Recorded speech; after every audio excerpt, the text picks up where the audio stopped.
ভাগৱত শুনিলে মানুহৰ মনৰ ভাৱ শুদ্ধ হয়, এইটো হৈছেনে নাই? আজি কিছুদিনৰ আগত বাইহাটা চাৰিআলিৰ পৰা অলপ যাব লাগে ইফালে এখন সত্ৰত এটা অনুষ্ঠান হৈছিলে। দ্বিতীয় দিনা অনুষ্ঠানত আমাক ভাগৱত আলোচনাৰ কাৰণে নিমন্ত্ৰণ দিলে, আমি গৈছিলোঁ। আৰু তাত কমিটিৰ ফালৰ পৰা এটা ঘোষণা দিয়া শুনিলোঁ। কমিটিৰ ফালৰ পৰা এটা ঘোষণা দিছে যে যোৱাকালি কোনো সদাশয় ব্যক্তিয়ে ভুলবশতঃ আই এগৰাকীৰ চেণ্ডেল এযোৰ পিন্ধি গ'ল। গতিকে তেওঁক অনুৰোধ কৰিছোঁ যাতে চেণ্ডেলযোৰ আনি সত্ৰৰ সন্মুখত থৈ যায়। এতিয়া আপোনালোকে কওক, ভাৱৰ শুদ্ধতা ক'ত আহিল? যদি ভাগৱত শুনিবলৈ অহাৰ পাছতো বেলেগৰ চেণ্ডেল এযোৰ যদি মনে মনে পিন্ধি গুচি যায়, তে ভাৱত শুদ্ধতা ক'ত থাকিল? আপুনি ঘণ্টা ঘণ্টা শুনি থাকক, যদি ভাৱতে শুদ্ধতা অহা নাই। আৰু ইয়াৰ আমি কেনেকৈ গম পাম ভাৱৰ শুদ্ধ হ'লে প্ৰতিস্ফলন ক'ত ঘটিব?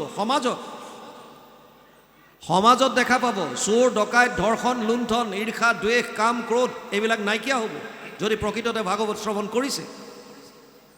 কিন্তু সমাজলৈ যদি আমি চাওঁ তেতিয়া দেখা পাওঁ যে এতিয়াও চোৰ হৈ আছে, ডকাইতি হৈ আছে, ধৰ্ষণ হৈ আছে, লুণ্ঠন হৈ আছে।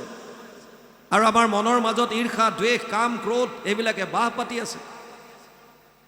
তেতিয়াহ'লে ভাগৱত যিটো ব্যাসদেৱে কৈছে ভাগৱত শুনিলে ভাৱৰ শুদ্ধতা হয়, তাৰমানে মিছা ক'লে নেকি? ব্যাসদেৱটো সাধাৰণ মানুহ নহয়। ব্যাস নামে ভৈলা সত্যৱতীৰ সন্ততি, দেখিলাহা প্ৰজা ভৈলা অতি অল্পমতি, কৰিলা অনেক শাখা চাৰিও বেদৰ, পুৰাণ ভাৰত শাস্ত্ৰ নিৰ্মিলা বিস্তৰ। চতুৰ্বিংশতি অৱতাৰত গুৰুজনাই কীৰ্তনত লিখি যোৱা কথা। ব্যাসদেৱ 24 অৱতাৰৰ ভিতৰত এজন। গতিকে তেওঁ মিছা কথা কোৱা নাই। আৰু এইটো মিছা নহয় যে আমি শুনিছোঁ, আৰু এইটো মিছা নহয় যে আমাৰ মনৰ ভাৱ শুদ্ধ হোৱা নাই। কেনাটো ক'ত লাগিছে?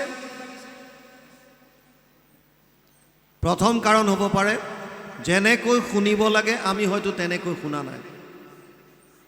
এতিয়াও যদি আপোনালোকে চাই, যদি ভাগৱত শ্ৰৱণ কৰিবলৈ ঘৰৰ পৰা আহিছে, এতিয়াও বহুতে গ্ৰাম্য কথা পাতি আছে এই মুহূৰ্ততো। তাৰমানে আহিছে শুনিবলৈ, কিন্তু কায়িকভাৱে ইয়াত আছে, মনটো ক'ৰবাত ঘূৰি ফুৰিছে। তেনেকৈ শুনিলে একো লাভ নহ'ব। আনুষ্ঠানিকতা ৰক্ষা কৰি ভাগৱত শুনিবৰ কাৰণে দিয়া নাই। সেৱকীয়ে আপোনালোকে ভাগৱতৰ পৰা কিবা এটা লৈ যাবৰ কাৰণে এইখিনি অনুষ্ঠান কৰিছে। যদি ইয়াত অহাৰ পাছত আমি গ্ৰাম্য কথা পাতোঁ, এইটোতো নামৰ অপৰাধ বুলি কৈছে, আৰু ইয়াৰ পৰা স্বয়ং ভগৱানো বচাব নোৱাৰোঁ বুলি কৈছে।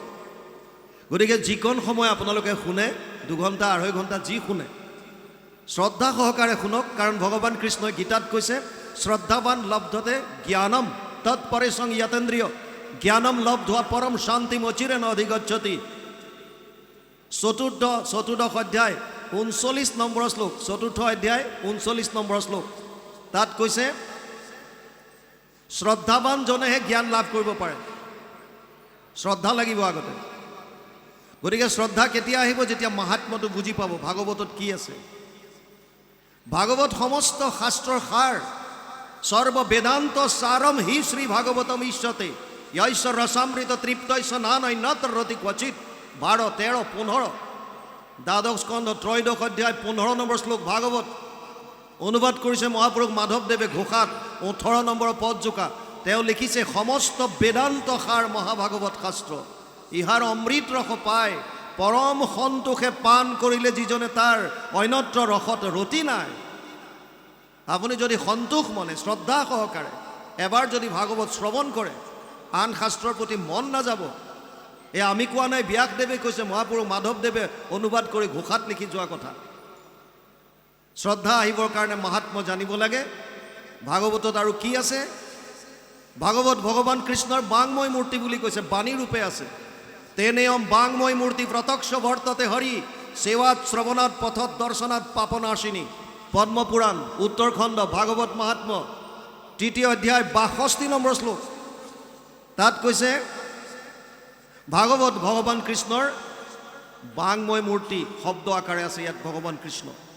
এই ভাগৱত যদি কোনোবাই শ্ৰদ্ধা সহকাৰে সেৱা এটা কৰিছে, সেৱাৰ দ্বাৰা যদি শ্ৰৱণ কৰিছে, শ্ৰৱণৰ দ্বাৰা যদি পাঠ কৰিছে, পাঠ বা কীৰ্তনৰ দ্বাৰা, আৰু নহ'লে যদি কোনোবাই শ্ৰদ্ধা সহকাৰে দৰ্শন মাত্ৰ পাইছে, ব্যাসদেৱে গেৰেণ্টি দিছে আপোনালোকৰ সমূলনছে পাপ নাশ হ'ব।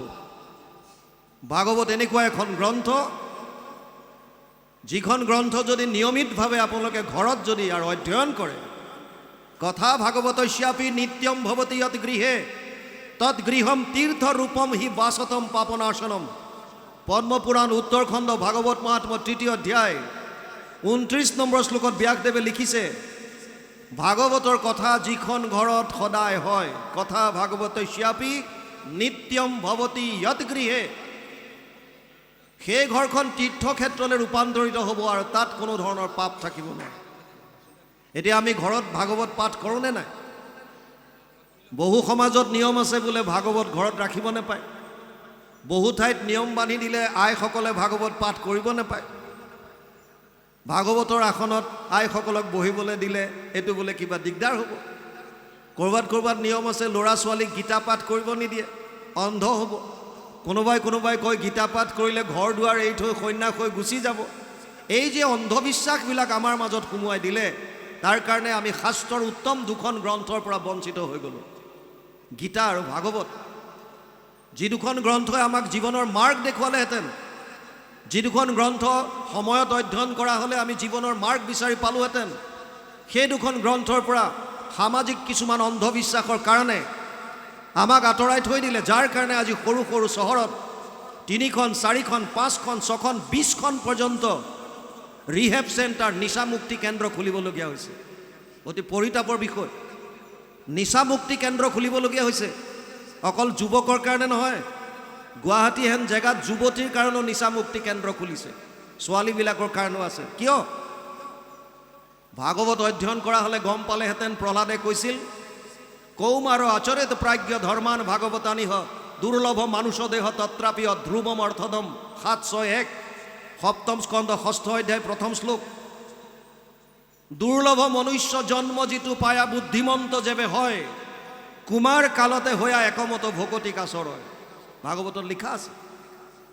কিন্তু কুমাৰ কালত আহিবৰ কাৰণে আপুনি শ্ৰৱণ কৰিব লাগিব, তেওঁলোকক শিকাব লাগিব। আমাৰ মনত সোমোৱাই দিলে যে সৰুতে এইবিলাক পঢ়িবই নাপায়, আধ্যাত্মিক শিক্ষাৰ পৰা আমাক আঁতৰাই দিলে। গতিকে ভাগৱতৰ মাহাত্ম্যটো আগতে গম পাব লাগে। ই এনেকুৱা এখন শাস্ত্ৰ, ৰামায়ণ মহাভাৰত গীতা বেদ বেদান্ত সমস্তৰ শাস্ত্ৰৰ সাৰ ইয়াত সোমাই থোৱা আছে। গতিকে ভাগৱত অধ্যয়ন কৰিবলৈ লওক। যিখন ঘৰত অকণমানো যদি পাঠ হয়, ভাগৱতৰে কাহিনীসমূহ কীৰ্তন কৰিব পৰাকৈ সুন্দৰভাৱে উলিয়াই গুৰুজনে আমাক কীৰ্তন ভাগ দি গৈছে। ভাগৱতৰে 10ম স্কন্ধৰ আদি চোৱা, 10মত 3টা আছে, আদি চোৱা, মধ্য চোৱা, শেষ চোৱা, 3টা খণ্ড কৰিছে। আদি চোৱা গুৰুজনে অনুবাদ কৰিছে আৰু শেষৰ পৰা কুৰুক্ষেত্ৰ যাত্ৰা, যাক আমি 10ম বুলি কওঁ। 10ম ভাগৱতৰ বস্তু। যদি 10ম অধ্যয়ন কৰে, কীৰ্তন 10ম, ৰত্নাৱলী, ভাগৱতৰ যিমান ভক্তি মাৰ্গৰ লগত যিমানখিনি শ্লোক আছে, বিষ্ণুপুৰী সন্ন্যাসীয়ে সেই সমস্ত শ্লোক একত্ৰিত কৰি এখন গ্ৰন্থ লিখিলে, ভক্তি ৰত্নাৱলী, যিখনৰ অনুবাদ মহাপুৰুষ মাধৱদেৱে কৰি থৈ গৈছে। সেইখন অধ্যয়ন কৰিব পাৰে। আৰু নহ'লে ঘোষা, গীতা ভাগৱতৰ উপৰিও অন্যান্য শাস্ত্ৰৰ সাৰসমূহ গোটাই ঘোষাৰ মাজত থৈ গৈছে। গতিকে কীৰ্তন 10ম, ঘোষা, ৰত্নাৱলী, গীতা, ভাগৱত, ভগৱান কৃষ্ণৰ চৰিত্ৰ সন্মিলিত যিকোনো গ্ৰন্থ যদি আপোনালোকে নিয়মিতভাৱে অধ্যয়ন কৰে, ব্যাসদেৱে কৈছে আপোনালোকৰ গৃহখন তীৰ্থক্ষেত্ৰলৈ ৰূপান্তৰিত হ'ব আৰু আপুনি বাহিৰত তীৰ্থ ভ্ৰমণ কৰিবলৈ যোৱাত কোনো প্ৰয়োজন নাই। আপোনাৰ দেৱৰো ঈশ্বৰ হৰি তান্ত মহা যত্ন কৰি লৈও এক শৰণ সাক্ষাৎ, যাৰ ইচ্ছা মুখ্য পাইবে নালাগে দূৰত যাইবে, আছে হৰি সবাৰো হিয়াত, ভগৱান ইয়াত আছে। আপুনি নিয়মিতভাৱে যদি নাম গায়, নিয়মিতভাৱে যদি চৰিত্ৰ শ্ৰৱণ কীৰ্তন কৰে, তেতিয়াহ'লে ইয়াত ভগৱানক পাব, ইয়াত হৃদয়ত, আৰু তাৰ পাছত আৰু বেলেগৰ প্ৰতি আপোনাৰ মন নাযায়। বাৰু যি কি নহওক, সময় যিহেতুকে অলৰেডি পলম হৈ গৈছে, ৰাতিলৈ ভাওনাও আছে, গতিকে আমি পাতনি দীঘলীয়া নকৰি ভাগৱতত সোমাওঁ।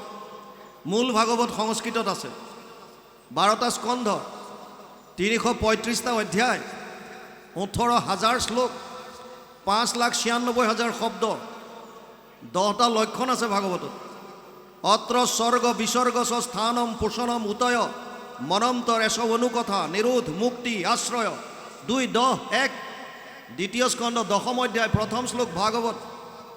সৰ্গ বিসৰ্গ স্থান পোষণ উতি মনন্তৰ ঈশানু নিৰোধ মুক্তি আশ্ৰয় 10টা লক্ষণ ভাগৱতত আছে। তৃতীয় স্কন্ধৰ পৰা লক্ষণসমূহ আৰম্ভ হৈছে। প্ৰথম আহিছে সৰ্গ। ভাগৱতত কি আছে থুলমূলকে বুজি লওক। প্ৰথম আৰু দ্বিতীয় জাষ্ট পাতনি। কেনেকৈ শৌনক আদিয়ে সুতমুনিক প্ৰশ্ন কৰিছে, কেনেকৈ ভাগৱতৰ সৃষ্টি হ'ল, কেনেকৈ পৰীক্ষিতৰ জন্ম হ'ল, কেনেকৈ তেওঁ সাপগ্ৰস্ত হ'ল, কেনেকৈ তেওঁ শুকদেৱে ভাগৱত ক'বলৈ আহিল, কি প্ৰশ্নৰ হাত ধৰি পেলাই ক'লে, সেইখিনি আমি আলোচনা কৰিম দ্বিতীয়ত। কিন্তু আচল লক্ষণ আৰম্ভ হৈছে তৃতীয়ৰ পৰা। তৃতীয় স্কন্ধৰ লক্ষণ হৈছে সৰ্গ। সৰ্গ মানে আদি সৃষ্টি। কোটি কোটি ব্ৰহ্মাণ্ডৰ হৰি অধিকাৰী। আমি এখন ব্ৰহ্মাণ্ডৰ এটা চুকত আছোঁ। এনেকুৱা কোটি কোটি ব্ৰহ্মাণ্ড আছে বুলি শাস্ত্ৰই কৈছে। এই কোটি কোটি ব্ৰহ্মাণ্ডৰ সৃজন কেনেকৈ হ'ল, এয়া জানিবৰ কাৰণে তৃতীয় স্কন্ধ ভাগৱত অধ্যয়ন কৰিব লাগিব। তাত আপোনালোকে পাব। চতুৰ্থ স্কন্ধ বিসৰ্গ, ছেকেণ্ডাৰী সৃষ্টি। ব্ৰহ্মা আদিৰ দ্বাৰা সৃষ্টিৰ বিকাশ কেনেকৈ হ'ল, সেয়া জানিবৰ কাৰণে চতুৰ্থ স্কন্ধ অধ্যয়ন কৰিব লাগিব।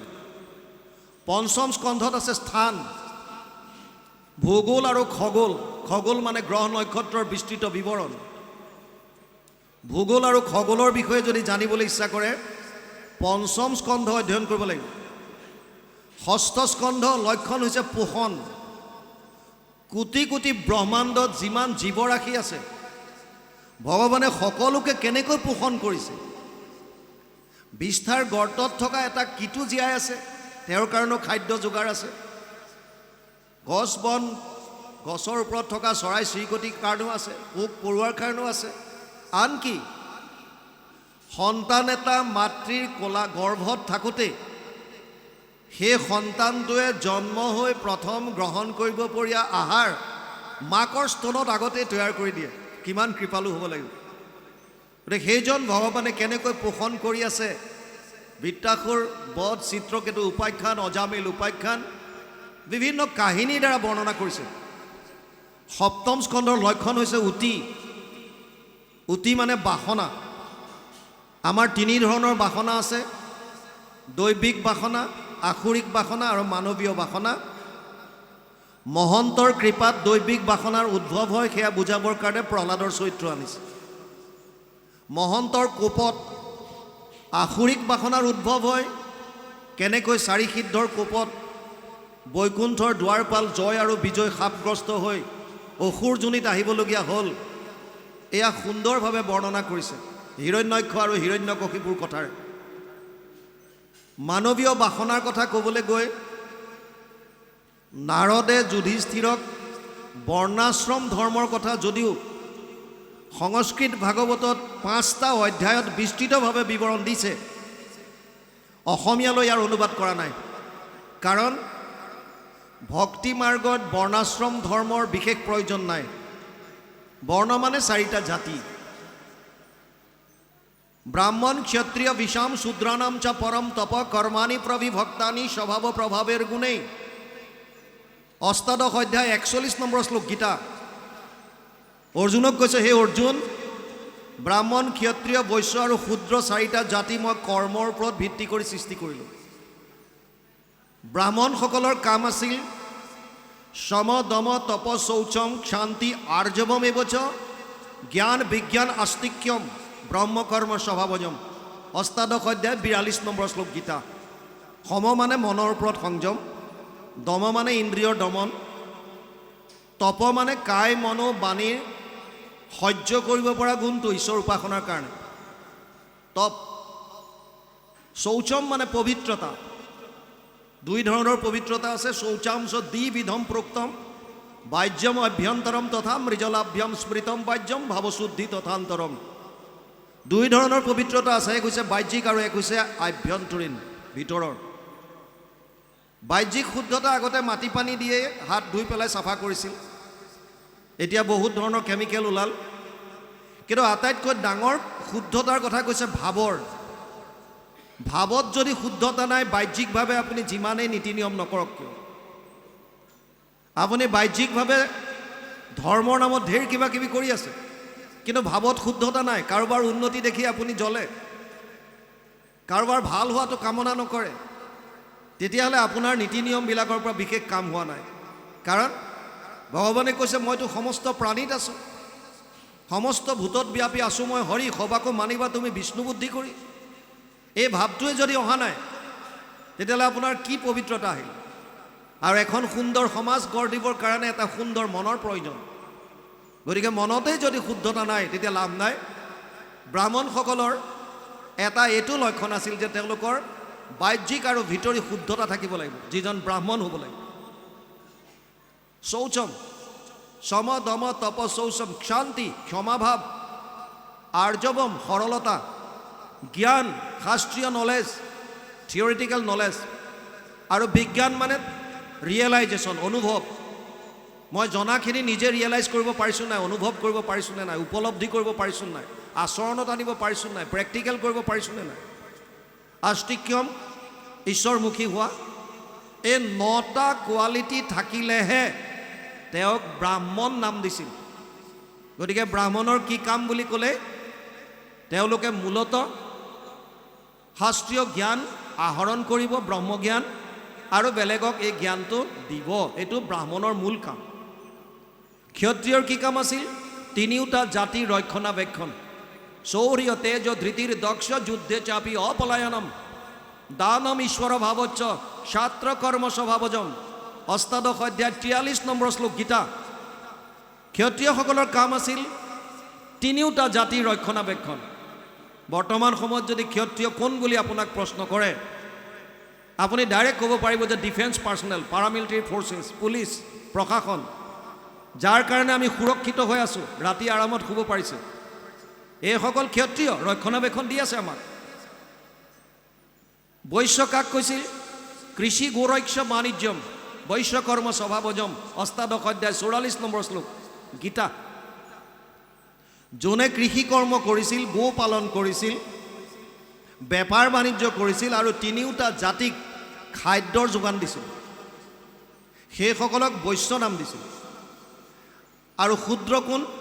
পৰিচাৰ্যাত্মকম কাৰ্যম শূদ্ৰ চাপি স্বভাৱজম। অষ্টাদশ অধ্যায় 44 নম্বৰ শ্লোক গীতা।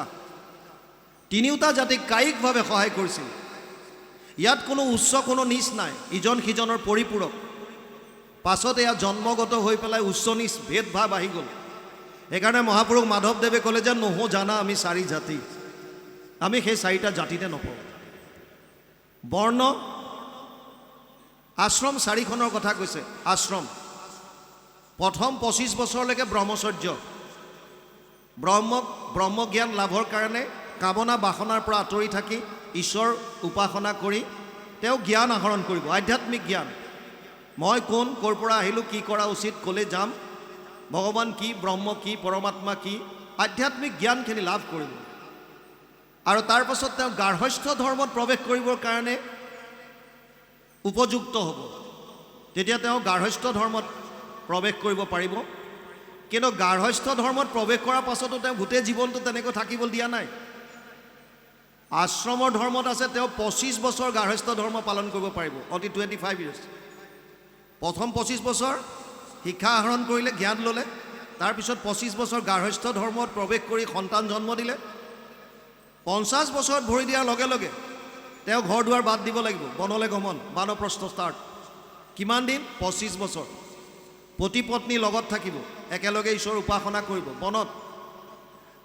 75 বছৰ ভৰি দিয়াৰ লগে লগে পত্নীৰ লগতো কোনো কানেকশ্যন নাই, নিজে নিজৰ কেনেকৈ মই পৰমাত্মাৰ লগত নিজক সংযোগ কৰিব পাৰোঁ সেই বিষয় লৈ তেওঁলোকে চিন্তা কৰিব। শেষৰটো সন্ন্যাস, সংগ চব ত্যাগ কৰি কেৱল অকলে পৰমাত্মাৰ লগত কানেকশ্যন কৰিবৰ কাৰণে তেওঁলোকে চেষ্টা কৰিব। এইটো আছিলে নিয়ম। 50 বছৰত বনলৈ যাব লাগিব। কিন্তু যিটো আমাৰ গুৰুজনাই যিটো ধৰ্ম দিছে, তেওঁ কৈছে যে দেৱৰ ঈশ্বৰ হৰি তান্ত মহা যত্ন কৰি লৈও এক শৰণ সাক্ষাৎ, যাৰ ইচ্ছা মুখ্য পাইবে নালাগে দূৰত যাইবে, আছে হৰি সবাৰো হিয়াত ঈশ্বৰ ইয়াত আছে যদি আকৌ বনত বিচাৰি যাবলৈ কি প্ৰয়োজন আছে?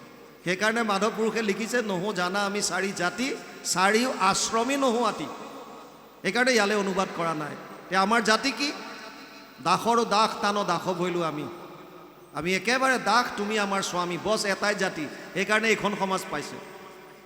আজি ইয়াত উচ্চ নীচ জাতিভেদ নাই। কোনেও ক'ব নোৱাৰে এজন কোটিপতি, এজন দীন দৰিদ্ৰ, এজন জ্ঞানী, এজন অজ্ঞানী, নাই, একো নাই, চব সমান, চব একেলগে বহিছোঁ। এই সমাজখন যে দি গৈছে গুৰুজনাই, এইটোৱে ডাঙৰ অৱদান। ইয়াত উচ্চ নীচ জাতিভেদ নাই, ধনী দুখীয়াৰ কথা নাই, এই সমান সকল। ভক্তি মাৰ্গত এইটোৱে বিশেষত্ব। অষ্টম স্কন্ধত আছে মনন্তৰ। 14জন মনু আৰু মনু পুত্ৰৰ বিষয়ে যদি জানিব বিচাৰে অষ্টম স্কন্ধ অধ্যয়ন কৰিব লাগিব। নৱম স্কন্ধৰ লক্ষণ হৈছে ঈশানু। ঈশ মানে শাসনকৰ্তা, ৰুলাৰ। ঈশ বুলি ক'লে যদিও ঈশ্বৰকে মানো, ঈশ মানে ঈশ্বৰক বুজাইছে, ঈশ্বৰ মানে আমি ভগৱানকে বুজোঁ, কিন্তু ঈশ শব্দৰ প্ৰকৃত অৰ্থ হৈছে শাসনকৰ্তা। যেনে নৰৰ ঈশ্বৰ নৰেশ্বৰ, ৰজাকো বুজায়। দেৱৰ ঈশ্বৰ দেৱেশ্বৰ, ইন্দ্ৰ। দৈত্যৰ ঈশ্বৰ দৈত্যেশ্বৰ, অসুৰৰ ৰজা। সেই সকলো ৰুলাৰ। কিন্তু সমস্ত জগতক যিজনে শাসন কৰি আছে সেইজনটো ঈশ। ঈশ স্বৰূপে হৰি সৰ্বঘতে বৈঠ্য ঈশ্বৰ। সেইজন ঈশ্বৰৰ অনুৰাগীসকলৰ বিষয়ে, চন্দ্ৰবংশ সূৰ্যবংশৰ ৰজা মহাৰজাৰ বিষয়ে জানিব বিচাৰিলে নৱম স্কন্ধ অধ্যয়ন কৰিব লাগিব। তাতে আপোনালোকে ৰামায়ণৰ কথাও পাব। দশম স্কন্ধৰ লক্ষণ হৈছে নিৰোধ। 335টা মূল অধ্যায়ৰ দশম স্কন্ধত 90টা অধ্যায় আছে। আটাইতকৈ ডাঙৰ নিৰোধ মানে প্ৰলয়ৰ সময়ত সমস্ত জীৱৰাশি ভগৱানৰ উদৰত অৱৰুদ্ধ হৈ থাকে পুনৰ সৃষ্টি নোহোৱালৈকে। এই প্ৰক্ৰিয়াটোক কৈছে নিৰোধ। যিজন ঈশ্বৰৰ উদৰত সমস্ত প্ৰাণী অৱৰুদ্ধ হৈ থাকে সেইজন ঈশ্বৰৰ অৱতাৰৰ পৰা বিভিন্ন লীলা দশম স্কন্ধত বৰ্ণনা কৰিছে। ইয়াক 3টা ভাগ কৰিছে, আদি চোৱা, মধ্য চোৱা, শেষ চোৱা। গুৰুজনাই আদি চোৱা অনুবাদ কৰিছে আৰু শেষ চোৱাৰ পৰা কুৰুক্ষেত্ৰ যাত্ৰা একেলগে দশম বুলি কোৱা হয়। একাদশ স্কন্ধৰ লক্ষণ হৈছে মুক্তি। মুক্তি মানে মোকলাই দিয়া, খুলি দিয়া। মুক্তি কাক লাগে? যিজন বান্ধোনত আছে। যদি আপোনাৰ বান্ধোন নাই তেতিয়াহ'লে মুক্তিৰ প্ৰয়োজন নাই। আৰু যদি বান্ধোন আছে, কিহৰ বান্ধোন এইটো জানিবৰ কাৰণে নিমি নৱসিদ্ধ সংবাদ, কৃষ্ণ উদ্ধৱ সংবাদ, একাদশ স্কন্ধ অধ্যয়ন কৰিব লাগিব। দ্বাদশ স্কন্ধ লক্ষণ হৈছে আশ্ৰয়। আশ্ৰয় মানে শৰণ। জীৱই আশ্ৰয় ক'ত ল'ব এয়া জানিবৰ কাৰণে দ্বাদশ স্কন্ধ অধ্যয়ন কৰিব লাগিব। আৰু ব্যাসদেৱে কৈছে দশমৰ্থ বিশুদ্ধ্যাৰ্থম নবানিমিহ লক্ষণম বৰ্ণয়ন্তি মহাত্মান শ্ৰুতেনা অৰ্থেন চাঞ্জসা। 2:10 ভাগৱত 2য় স্কন্ধ 10ম অধ্যায় 2 নম্বৰ শ্লোকত ব্যাসদেৱে কৈছে দশম লক্ষণটোক অৰ্থাৎ আশ্ৰয় শৰণ বস্তুটোক প্ৰতিপন্ন কৰিবৰ কাৰণে মই বাকী 9টা লক্ষণ বৰ্ণনা কৰিছোঁ। থুলমূলকৈ ভাগৱতৰ বিৱৰণ এইখিনি। ভাগৱত আৰম্ভ হৈছে নৈমিষাৰণ্যত। 28,000 ঋষিমুনি একত্ৰিত হৈছে। কলিযুগৰ ভয়াৱহতাৰ কথা লক্ষ্য কৰি কলিযুগৰ মানুহৰ পৰম কল্যাণ সাধনৰ অৰ্থে তেওঁলোকে 1000 বছৰ জোৰা এটা যজ্ঞ কৰিছিল। উদ্দেশ্য মহান আছিল, কিন্তু 1000 বছৰ যজ্ঞ কৰাৰ পাছতো বিশেষ একো ফল নাপালে। তেতিয়া এই 28,000 ঋষিৰ ভিতৰত যিজন কথামৃত ৰসস্বাদ কুশল শৌনক অব্ৰবীত, কথামৃত পান কৰাত যিজন কুশল সেইজনৰ নাম দিছে শৌনক। শৌনক কোন? যিজন শ্ৰৱণত পটু, শ্ৰৱণত যিজন পাৰ্গত সেইজনৰ নাম দিছে শৌনক। শৌনকে 28,000 ঋষিক প্ৰতিনিধিত্ব কৰিছে। আৰু তেওঁ ৰোমহৰ্ষণৰ পুত্ৰ উগ্ৰশ্ৰৱা সূতক আসনত বহুৱাই তেওঁৰ পৰা ভাগৱত কথা শুনিবৰ কাৰণে তেওঁক প্ৰশ্ন আগবঢ়াই দিছে। আৰু ইয়াৰ পৰাই ভাগৱত আৰম্ভ হৈছে। প্ৰথমতে শৌনকে সূত মুনিৰ ওচৰত স্বীকাৰ কৰিছে সৌনক বদতি শুনা সুত মহামানী পৰম পাতকী কলি পাইলে হেন জানি আৰম্ভিলো যজ্ঞ আশী সহস্ৰ বছৰ হোমধূমে ধূম্ৰবৰ্ণ ভৈলা কলেবৰ যিটো কৰ্ম কৰোৱাত নাহিকে বিশ্বাস আপোনাৰ আয়ুস কৰিলো ব্যৰ্থে নাশ প্ৰথমে স্বীকাৰ কৰিছে এই সুতমুনি পৰম পাতকী কলিযুগ আহিছে বুলি গম পায় আমি হাজাৰ বছৰ জোৰা এটা যজ্ঞ কৰিলোঁ যজ্ঞৰ ধোঁৱা লাগি লাগি শৰীৰ ধোঁৱা বৰণীয়া হৈ গ'ল কিন্তু ইয়াৰ পৰা একো ফল নাপালোঁ সেইকাৰণে এই কৰ্মটোত আমাৰ বিশ্বাসেই নাই আৰু তেতিয়া সৌনকে প্ৰশ্ন আগবঢ়াই দিলে যিটো ভাগৱতৰ মূল ফাউণ্ডেশ্যন ভেটি সৌনকে কৈছে তত্ৰ তত্ৰ অঞ্জসা আয়ুষ্মান ভৱতা য়ত বিনিশ্চিতম পুংসাম একান্তত শ্ৰেয় তৎ নাশম চিতুমাৰ হসি 1:1:9 প্ৰথম স্কন্ধ প্ৰথম অধ্যায় 9 নম্বৰ শ্লোক ভাগৱত সৌনকে কৈছে হে সুতমুনি কলিযুগৰ মানুহে কল্যাণ পাবৰ কাৰণে কৰিবলগীয়া আটাইতকৈ শ্ৰেষ্ঠ মাৰ্গটো কি পুংসাম একান্তত শ্ৰেয় মানুহৰ কাৰণে আটাইতকৈ শ্ৰেষ্ঠ কৰ্মটো কি এইটোৱে হৈছে ভাগৱতৰ মূল কিহৰ কাৰণে কল্যাণ সাধিবৰ কাৰণে কল্যাণ কাক কয় আমি সকলো মানুহ তিনিটা তাপৰ পৰা তাপিত হৈ আছোঁ বিভিন্ন কষ্ট পাই আছোঁ শাস্ত্ৰ ইয়াক তিনি ভাগত ভাগ কৰিছে কিছুমান কষ্ট পাইছোঁ আমি দৈব্যবশত যেনে ভূমিকম্প আহি গ'ল বানপানী আহি গ'ল আজি ছমাহ ধৰি বৰষুণ নাহিল নাই হঠাৎ আহিল মানে আহিয়ে থাকিল এনেকৈ যিবিলাক দৈব্যবশত আমি কষ্ট পাওঁ সেইবিলাকক নাম দিছে আধি দৈবিক তাপ আধি শব্দটোৱে ৰিলেট কৰিছে সম্বন্ধীয় বা সম্পৰ্কীয় দৈব সম্বন্ধীয় যিমান কষ্ট সেইবিলাকক নাম দিছে আধি দৈবিক তাপ আন কিছুমান কষ্ট আছে যিবিলাক প্ৰাণীৰ পৰা পাওঁ কুকুৰে কামুৰিলে মেকুৰী আঁচুৰিলে সাপে খুটিলে হাতীয়ে আক্ৰমণ কৰিলে মানুহে মানুহক কষ্ট দিলে যিকোনো প্ৰাণীৰ পৰা যেতিয়া আমি কষ্ট পাওঁ প্ৰাণীৰ আন এটা শব্দ হৈছে ভূত যেনে সমস্ত ভূতত ব্যাপী আছোঁ মই হৰি সকলো প্ৰাণীত মই হৰি হিচাপে ব্যাপ্ত হৈ আছোঁ যে কৈছে এই ভূত গতিকে ভূত সম্বন্ধীয় যিমান কষ্ট তাক শাস্ত্ৰই নাম দিছে আধি ভৌতিক তাপ আৰু এবিধ হৈছে আধ্যাত্মিক আধ্যাত্মিক দুই ধৰণৰ এক হৈছে শাৰীৰিক এক হৈছে মানসিক শাৰীৰিক বিভিন্ন অসুস্থতাৰ কাৰণে আমি কষ্ট পাওঁ আৰু আটাইতকৈ সমস্যা আৰু বৰ্তমান চিন্তনীয় বিষয় হৈছে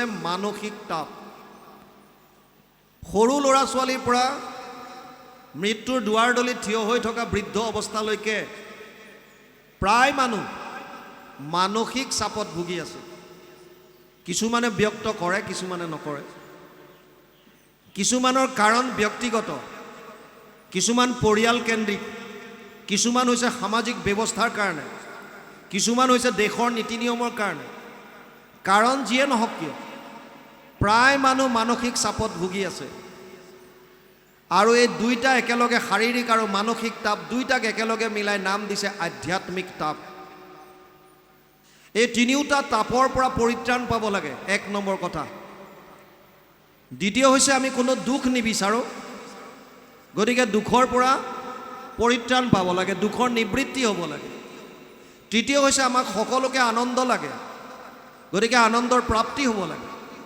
আৰু চতুৰ্থত হৈছে আমি কোনো কুকুৰ মেকুৰী গাধ ঘোঁৰা হৈ জন্ম হ'ব নিবিচাৰোঁ মানে এই সংসাৰ চক্ৰ যিটো জন্ম মৰণৰ চক্ৰ ইয়াৰ পৰা মুক্তি লাগে এই আটাইখিনি বস্তু একেলগে মিলাই এটা শব্দত যদি আপোনালোকে কয় তেতিয়াহ'লে সেইটোৱে হৈছে কল্যাণ সৌনকৰ প্ৰশ্ন হৈছে এনেকুৱা কি কাম আছে যিটো কৰিলে মানুহে কল্যাণ সাধিব পাৰিব এইটো হৈছে ভাগৱতৰ মূল প্ৰশ্ন সুতমুনিয়ে উত্তৰ দিব বিচাৰোঁতে সৌনকে কৈছে ৰ'বা উত্তৰ দিয়াৰ আগতে কলিযুগৰ মানুহৰ শাৰীৰিক আৰু মানসিক ক্ষমতাটোৰ বিষয়ে বুজি লোৱা কিয় কাৰণ তুমি যিকোনো উপায় দিলে কলিযুগৰ মানুহে অৱলম্বন কৰিব নোৱাৰে যদি সুতমুনিয়ে ক'লেহেঁতেন যে কোনোবাই যদি পৰম কল্যাণ সাধিব বিচাৰিছে তেওঁলোকে 1000 বছৰ তপস্যা কৰক। এটা কলিযুগৰ মানুহে 1000 বছৰ তপস্যা কৰিব পাৰিবনে নাই? কাৰণ ইমান দিন কোনো জীয়াই নাথাকে। সেইকাৰণে ভাগৱতত বৰ এটা ডাঙৰ কথা কৈছে, কলিযুগৰ মানুহৰ 8টা বস্তু কমিব, হ্ৰাস পাব। ততচ্ছ অনুদিনম ধৰ্মম সত্যম শৌচম ক্ষমা দয়া কালেন বলেন ৰাজন নংসতি আয়ু বলম স্মৃতি। 12:2:1 দ্বাদশ স্কন্ধ 2য় অধ্যায় 1ম শ্লোক ভাগৱত। তাত কৈছে 8টা বস্তু কলিযুগৰ মানুহৰ হ্ৰাস পাব। প্ৰথম হৈছে ধৰ্ম, দ্বিতীয়ত আহিছে সত্য, তাৰ পাছত শৌচ, ক্ষমা, দয়া, আয়ুষ, বল, স্মৃতি। 8টা বস্তু কলিযুগৰ মানুহৰ কমিব। আগতে যিটো শাৰীৰিক বল আছিল এতিয়া নাই, আগৰ যিখিনি স্মৃতি শক্তি আছিল এতিয়া সেইখিনি নাই, শাৰীৰিক যিখিনি ক্ষমতা আগতে আছিল বৰ্তমান নাই, আয়ুষ কমি আহিল। সেইকাৰণে সৌনকে কৈছে প্ৰায়েনা অলপায়ুষ সভ্য কলৌ অস্মিন যুগে জনা মন্দ সুমন্দ মতয়ো মন্দিয় ভাগ্য হি উপদ্ৰতা। 1:10 প্ৰথম স্কন্ধ 1ম অধ্যায় 10 নম্বৰ শ্লোক ভাগৱত। সৌনকে কৈছে হে সুতমুনি, কলিযুগৰ মানুহৰ আয়ুষ কম, প্ৰায়েনা অলপায়ুষ, অলপমান। কিমান আয়ুষ? প্ৰহ্লাদে দৈত্য শিশুসকলক কৈছে পুৰুষৰ আয়ু 100 বৰিষ সাক্ষাৎ, তাহাৰ অৰ্ধেক যায় বিফলে নিদ্ৰাত। কলিযুগৰ মানুহৰ আয়ুষ 100 বছৰ, আধাটো শুই থাকোঁতে যায়। 20 বৰিষ যায় বালক ক্ৰীড়াত, খেলা ধূলা কৰোঁতে 20 বছৰ, আৰু গাত কথা লগা নাই, সৰু হৈ আছে, কলেজ গৈছেহে। এনেকৈ থাকোঁতে 20টা বছৰ পাৰ হ'ল। 20 বৰিষ যায় জৰা অৱস্থাত, বৃদ্ধ অৱস্থাত, চকুৰে নেদেখে, কাণেৰে নুশুনে, যাওঁ বুলি যাব নোৱাৰে, খাওঁ বুলি খাব নোৱাৰে, বহি থাকিব নোৱাৰে। এনেকৈ বিচনাত পৰি পৰি 20টা বছৰ গ'ল। জীৱা অৱশেষ আয়ু থাকয় যুৱাত, সিও কামে ক্ৰোধে লোভে যায় অজ্ঞানত, লেঠা শেষ। সেইকাৰণে সৌনকে কৈছে হে সুতমুনি, কলিযুগৰ মানুহৰ আয়ুষ একেবাৰে কম, বুদ্ধিহীন, ভাগ্যহীন। সেইকাৰণে যিটো উপায় দিবা একেবাৰে সহজ উপায় এটা দিয়া। এনেকুৱা কি সহজ উপায় আছে সেইটোহে দিবা তুমি। সুতমুনিয়ে ক'বলৈ ধৰোঁতে কৈছে ৰ'বা আৰু বুজি লোৱা।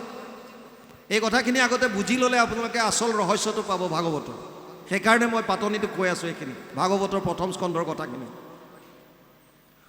সৌনকে কৈছে হে সুতমুনি, তুমি এনেকৈ নাভাবিবা যে আমাৰ এই 28,000 ঋষিমুনি লিখা পঢ়া নজনা। 28 সহস্ৰ ঋষি বেদত প্ৰধান, ভাগৱতৰ 1ম স্কন্ধত আছে। কোনো কম নহয়, চব বেদজ্ঞ। সমস্যা কি হৈছে? সমস্যা হৈছে আমাৰ শাস্ত্ৰ অধ্যয়ন কৰাৰ কাৰণে। মানে এইটো নতুন কথা, নপঢ়িলে বাৰু বেলেগ কথা, কিন্তু পঢ়ি পেলাই আকৌ ঘটনা দিগদাৰ হোৱাটো কেনেকুৱা কথা?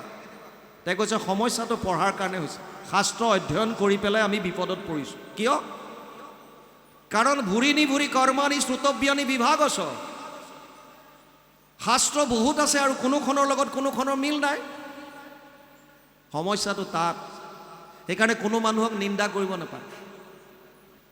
যাৰ হাতত যোনখন গ্ৰন্থ পৰিছে তেওঁলোকে সেইমতে চলি আছে। আপুনি মই নিন্দা কৰিবলৈ কোন? বুজি পাইছে নাই? মহাপুৰুষ মাধৱদেৱ শাস্ত্ৰজ্ঞ আছিল। কোনবিলাক শাস্ত্ৰত? আগম শাস্ত্ৰত, তান্ত্ৰিক শাস্ত্ৰত। তেওঁ ঘোৰ শাক্ত আছিল। ইভেন তেওঁ যেতিয়া বন্দুকাৰ পৰা আহি আছে, ককায়েক দামোদৰক লগ কৰি বাটতে গম পালে মাক অসুস্থ। মাকক থৈ গৈছিল ভনী জোঁৱাই ৰামদাসৰ ওচৰত, আৰু গম পাই তেওঁ শাক্তপন্থী এজন মানুহৰ নিচিনাকৈ দেৱী মাৰ ওচৰত প্ৰাৰ্থনা কৰিছে, হে দেৱী মা, মোৰ মাক সুস্থ কৰি দিয়া, এযোৰ পাঠা। আমাৰো বহুতে তেনেকৈ নামঘৰত হ'লেও আগবঢ়ায়, ল'ৰাটোৰ কাৰণে ভাল চাকৰি এটা যোগাৰ কৰি দিয়া, নামঘৰৰ বাওঁফালৰ বাৰাণ্ডাৰ টিংখিনি ময়ে দিম, ঘোষ দিয়ে বহুতে। ছোৱালীজনী ভাল ল'ৰা এটা চাই দিয়া প্ৰভু, এই অমুকটো মই কৰি দিম, ঘোষ। মাধৱ পুৰুষো দিছে ঘোষ। এহাল পাঠা, এযোৰ পাঠা দিব। আৰু ঘৰলৈ আহি যেতিয়া গম পালে যে ৰামদাসৰ ঘৰত মাকক থৈ গৈছিল, যে সুস্থ হ'ল, এতিয়া মাধৱ পুৰুষে এগ্ৰিমেণ্টত যেতিয়া চাইন কৰিছে, পাঠা আনিবলৈ ৰামদাসক দিছে পইচা, এইটো লোৱা আনি দিয়া। কিয়? এই দুৰ্গা পূজা আহি আছে, শাৰদীয় পূজাত দিব লাগিব। ৰামদাসে নুশুনাৰ ভাও ধৰিছে। কিয়? কাৰণ তেওঁ ইতিমধ্যে গুৰুজনাৰ দ্বাৰা প্ৰৱৰ্তিত এক শৰণ হৰিনাম ধৰ্মত শৰণ ল'লে, আৰু য'ত দূৰ দূৰলৈকে কোনো বলি বিধানৰ কথা নাই, কেৱল নামত গুৰুত্ব দিছে, কেৱল নাম। আৰু আজি আমি গম পাইছোঁ আপোনালোকৰ ইয়ালৈ যিজন ডেকা সত্ৰাধিকাৰ আহিছিল তোৰণ উদ্বোধন কৰিবলৈ, তেওঁ এইটো কথা স্বীকাৰ কৰি গৈছে যে কলি যুগত হৰিনামে মূল। তেওঁ কৈ গৈছে, ক'বই লাগিব, কাৰণ ভাগৱতৰ মূল কথা কলৌ দোষ নিধে ৰাজন অস্তিহি এক মহান গুণ কীৰ্তনা দেৱ কৃষ্ণৈশ্ব মুক্ত সংগ পৰম ব্ৰজেত 12:3-51 দ্বাদশ স্কন্ধ 3য় অধ্যায় 51 নম্বৰ শ্লোক। তাত লিখি থৈ গৈছে দোষৰ সাগৰ যদিও কলিযুগ, ইয়াৰ এটা মহান গুণ আছে, কি কেৱল কৃষ্ণৰ নাম কীৰ্তন কৰি পৰম গতি লাভ কৰিব পাৰে। ইয়াতকৈ সুবিধা একো নাই। ৰামদাসে গুৰুজনাৰ ওচৰত শৰণ লোৱাৰ কাৰণে ছাগলী আনি দিয়া নাই। ইফালে শাৰদীয় পূজা ওচৰ চাপিল, মাধৱ পুৰুষৰ ইচাত বিচাত লাগি আছে, পূজা আহি গ'ল, ছাগলী আনি দিয়া নাই। আৰু এদিন খঙৰ ভমকত ভনী জোঁৱায়েকক ক'লে, হকৰা কুচিয়াৰ পো বুদ্ধিত পাগল, কিয় আনি নিদিয় পূজাৰ ছাগল। আৰু সেইদিনা ৰামদাসৰো খং উঠিল, আৰু খঙৰ ভমকত তেওঁ ক'লে মাধৱ পুৰুষক, আমাৰ আগত দেখাও হ'ব বৰ চোট, শংকৰক লগ পাইলে হৈবি লোটফোট, তোৰ হাৱা উলিয়াব। কোন শংকৰ? মাধৱে সুধিছে। আছে এজন, যিজন শাস্ত্ৰজ্ঞ, যিজনে এক শৰণ হৰিনাম ধৰ্মৰ প্ৰৱৰ্তন কৰিছে, য'ত কোনো ধৰণৰ পূজা বলি বিধান এইবিলাক নাই, কেৱল নামত গুৰুত্ব দিছে। আচ্ছা, কিন্তু মই যে যিবিলাক শাস্ত্ৰ পঢ়িছোঁ সেইবিলাকতো আছে। তোৰ গুৰুৰ ওচৰলৈ মোক লৈ ব'ল। বোলে হ'ব, আজি বেলি লহিয়ালে কাইলৈ ওলাবা। আৰু 5 দিনা মাধৱ পুৰুষক লৈ গৈছিল। মাধৱ শাস্ত্ৰজ্ঞ, তেওঁ ভাবিছে যে মই শংকৰক সেৱা নকৰোঁ, হ'ব পাৰে তেওঁ শাস্ত্ৰজ্ঞ, ময়ো কম নহয়, আগতে তৰ্ক হ'ব। যদি হাৰি যাওঁ বেলেগ কথা, কিন্তু আগতীয়াকৈ মই সেৱা নকৰোঁ। আৰু মনত ভাবি গৈ আছে, কিন্তু যেতিয়া গৈ গুৰুজনাক ব্যাখ্যাৰ আসনত বহি থকা দেখা পালে, গুৰুজনাৰ যিটো শাৰীৰিক সৌন্দৰ্য, যিটো পাছত তেওঁ গুৰু ভতিমাত প্ৰকাশ কৰিছে, দৰশিত সুন্দৰ গৌৰ কলেবৰ জৈসন সুৰপৰ কাষ, সকল সভাসদ ৰঞ্জন জাকেৰি দৰ্শনে পাপ বিনাশ। মাধৱ পুৰুষে নিজে লিখিছে। তেওঁ ৰূপটো দেখাৰ লগে লগে সেৱা ল'লে। আৰু সুন্দৰ এজন যুৱক যেতিয়া আহিছে নামঘৰলৈ, গুৰুজনাই ভাল পাইছে, ৰামদাসক চিনি পাই সুধিলে, ৰামদাস এওঁ কোন? ৰামদাসে চিনাকি দিলে, ওলালগৈ তেওঁ বংশৰে মাক মনুমতী বাই ল'ৰা। অ' মনু বাই ল'ৰা, মাধৱ আহা বহা। কি হ'ল? ৰামদাসে কৈছে, আপোনাৰ সৈতে তৰ্ক কৰিবলৈ আহিছে। কিহৰ ওপৰত? এওঁ কৈছে পাঠা ছাগলী আনি দিব লাগে, বলি দিব। আৰু মই কৈছোঁ এইবিলাকৰ কলিযুগত কাম নাই। এওঁ কৈছে শাস্ত্ৰত আছে, মই কৈছোঁ ইয়াত নাই। এতিয়া আপোনালোক দুজনে এইটো মীমাংসা কৰক। মাধৱ পুৰুষক গুৰুজনাই বহুৱালে। মনত কোনো দ্বেষ ভাৱ নাই, না মাধৱ পুৰুষৰ আছে না গুৰুজনাৰ আছে। কাৰণ খেলি মেলি তেওঁলোকৰ নিজৰ ব্যক্তিগত নহয়, খেলি মেলিটো শাস্ত্ৰত আছে। সেইকাৰণে দুইজনে যিখিনি শাস্ত্ৰ অধ্যয়ন কৰিছে তাক লৈ সন্মুখা সন্মুখী বহিছে। মাধৱ পুৰুষক ক'লে, মাধৱ তুমি কোৱা কি কি পাইছা? আৰু মাধৱ পুৰুষে যিমান শাস্ত্ৰ অধ্যয়ন কৰিছে তাৰ পৰা য'ত য'ত এই বলি বিধানৰ কথা আছে তেওঁ কৈ গৈছে। আৰু গুৰুজনাই ভাগৱতৰ উদ্ধৃতিৰে তাক খণ্ডন কৰি গৈ আছে। শেষত গুৰুজনাই ভাগৱতৰ পৰা এটা শ্লোক উচ্চাৰণ কৰিলে, যথা তৰুৰ মূলে নিচেচানেন তৃপ্যন্তি তদ স্কন্ধ ভুজ উপশাখা প্ৰাণোপহাৰাচ্য যথেন্দ্ৰিয়ানাম তথা সৰ্ব অৰ্চনম অচ্যুতেজ্য। 4:31-14 চতুৰ্থ স্কন্ধ 31 নম্বৰ অধ্যায় 14 নম্বৰ শ্লোক ভাগৱত। ইয়াৰ অনুবাদ, বৃক্ষৰ মূলত যদি দেও আনি জল, ত্ৰিপিটি হুৱন্ত তাৰ পত্ৰ পুষ্প ফল, ডালে পাতে সিঞ্চে যদি মূলত নেদয়, কদাচিতো ডালে পাতে ত্ৰিপিটি নহয়। গুৰুজনাই ক'লে, ভোকাটোৰ নৰে যদি অন্নক ভুঞ্জয়, ইন্দ্ৰিয়ৰ প্ৰীতি তাৰ সাধে আতিশয়। ভোজন বিহীনে পিন্ধে বস্ত্ৰ অলংকাৰ, ইন্দ্ৰিয়ৰ একো প্ৰীতি নসাধ হয় তাৰ। মাধৱৰ চকু থৰ হৈ গ'ল। গুৰুজনাই ক'লে, কৃষ্ণক পুজিলে পূজা সমস্তৰে হয়, পৃথকে পুজিলে পূজা কেহো নলয়, লগে লগে দীঘল দি পৰিল। গুৰুজনাই ক'লে যে কি হ'ল মাধৱ, তুমি এবাৰ সেৱা কৰিলা আকৌ কৰিছা বোলে। হয় গুৰুজন, আগতে আপোনাক শিৰোমণি ভূঞা হিচাপে সেৱা লৈছিলোঁ, আৰু এতিয়া আপোনাক মই আধ্যাত্মিক গুৰু হিচাপে শৰণ লৈছোঁ। আপুনি মোক দিয়ক এতিয়া, কাৰণ মই যিবিলাক গম পাইছোঁ সেয়া মিছা কলিযুগৰ কাৰণে নহয়। এতিয়া সৌনকেও এইটো প্ৰশ্ন কৰিছে সুতমুনিক, ভুৰিনি ভুৰি কৰ্মাণি শ্ৰুতব্যানি বিভাগস অত সাধু অত্ৰ যত সাৰম সমুদ্ৰিত্য মনীষয়া মাম ব্ৰুহি শ্ৰদ্ধানানাম যেন আত্মা সম্প্ৰসিদতি। 1:11 প্ৰথম স্কন্ধ প্ৰথম অধ্যায় 11 নম্বৰ শ্লোকত সৌনকে কৈছে, হে সুতমুনি, শাস্ত্ৰ বহুত আছে আৰু বিভিন্ন শাস্ত্ৰত বিভিন্ন মত দিছে। ক'ৰবাত যদি কৈছে যাগ যজ্ঞ পূজা পাতল কৰা, ক'ৰবাত কৈছে সেইটোত নোপোৱা তুমি, জপ তপ তীৰ্থ কৰা, ক'ৰবাত কৈছে তাতো তুমি নোপোৱা পৰম কল্যাণ, দান দক্ষিণা কৰা, ক'ৰবাত ক'লে তাতো নোপোৱা, বলি বিধান আছে তাতো নোপোৱা, ঘৰ দুৱাৰ বাদ দি সন্ন্যাস ব্ৰত ধাৰণ কৰা, ধ্যান ধাৰণা সমাধিৰে ঈশ্বৰক বিচাৰা। কোনটো মানিব কলিযুগৰ মানুহ বৰ্তমান সময়ত যিটো হৈ আছে? সেইকাৰণে কোনো মানুহক নিন্দা কৰিব নাপায়। যিসকলৰ হাতত যাগ যজ্ঞ পূজা পাতল বিষয়ক গ্ৰন্থ পঢ়িছে তেওঁলোকে সেইমতে চলিব। যিসকলৰ হাতত জ্ঞান মাৰ্গৰ দ্বাৰা যাবৰ কাৰণে ঘৰ দুৱাৰ বাদ দি সন্ন্যাস ব্ৰত ধাৰণ কৰি ধ্যান ধাৰণা সমাধিৰে ব্ৰহ্মক, নিৰ্গুণ নিৰাকাৰ ব্ৰহ্মক লাভ কৰাৰ গ্ৰন্থ পঢ়িছে তেওঁলোকে সেইভাগে যাব।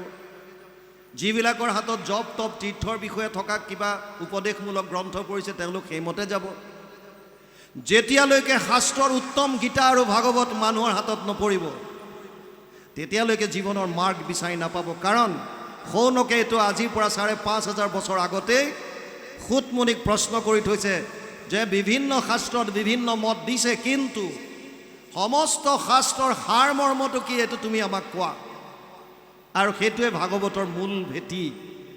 তেতিয়া সুতমুনিয়ে ক'লে, হে সৌনক আদি ঋষি সমস্ত, চিন্তা নকৰিবা, তোমালোকক মই এনেকুৱা এটা উপায় দিম, যিটো উপায় অৱলম্বন কৰি ৰজা পৰীক্ষিতে 7 দিনত পৰম গতি লাভ কৰিলে। যিটো উপায় অৱলম্বন কৰি খটাংগ ৰজাই 2 দণ্ডত পৰম গতি লাভ কৰি গুচি গ'ল। আৰু তাৰ পাছত তেওঁ ভাগৱত কোৱা আৰম্ভ কৰিছে। সুখদেৱ পৰীক্ষিতৰ কি কি কথা হৈছিল এই কথাখিনি সুন্দৰ ৰূপে আহিছে। আমি এতিয়া পাঠৰ লগে লগে যাম। 2য় স্কন্ধ আজি উলিয়াইছে। বাপজনে সুন্দৰ কণ্ঠৰে মংগলাচৰণখিনি কৰিছে। পদৰ লগে লগে এতিয়া যাম। জয় জয় কৃষ্ণ যাৰ স্মৰণ মংগল, যাক যোগাদিৰো হৰিনাম মহাফল, হেনয় পৰমানন্দ মাধৱক নিতে, সুমৰিও নৰ নিৰন্তৰে এক চিত্তে। যিকোনো কৰ্ম কৰিবলৈ যোৱাৰ প্ৰাক মুহূৰ্তত আপোনাৰ যিজন আৰাধ্য, যিজন ইষ্ট, সেইজনৰ স্তুতি গান কৰি আপোনাৰ কৰিবলগীয়া কৰ্মটো তেওঁৰ চৰণত অৰ্পণ কৰি মনৰ পৰা আন চিন্তা সকলোবিলাক আঁতৰাই তেওঁৰ চৰণতে মনটো একাগ্ৰত কৰি লৈ আপোনাৰ কৰ্মখিনি কৰিব লাগে। তাৰ কাৰণে প্ৰথমতে আৰাধ্যজনক ইয়াত স্তুতি কৰাৰ কাৰণে গুৰুজনাই যিহেতুকে মানৱীয় লীলা কৰিছে, তেওঁ আমাক ইয়াত কৃষ্ণৰ, তেওঁ নিজে অৱতাৰ হ'লেও কৃষ্ণৰ গুণানুকীৰ্তন কৰি দেখুৱাইছে, স্তুতি কৰি দেখুৱাইছে। তেওঁ প্ৰথমে লিখিলে, জয় জয় কৃষ্ণ যাৰ স্মৰণ মংগল। যিজনৰ নাম মাত্ৰ স্মৰণ কৰাটোৱে হৈছে মংগল। অৰ্জুনক গীতাত কৈছে, তস্মাৎ সৰ্বেষু কালেষু মাম অনুস্মৰ যুদ্ধজ্য ময়ো অৰ্পিত মনোবুদ্ধিৰ মামে বৈশ্যস্য সংশয়। 8ম অধ্যায় 7 নম্বৰ শ্লোক গীতা। হে অৰ্জুন, প্ৰতিটো মুহূৰ্তত মোৰ কথা স্মৰণ কৰ আৰু তোৰ কৰ্তব্য কৰ্ম তই কৰি যা। আপুনি যদি ব্যৱসায়ী, ব্যৱহাৰ বাণিজ্য কৰক, কোনো আপত্তি নাই। আপুনি যদি কৃষি কৰ্মত আছে, কৃষি কৰ্ম কৰক, কোনো আপত্তি নাই।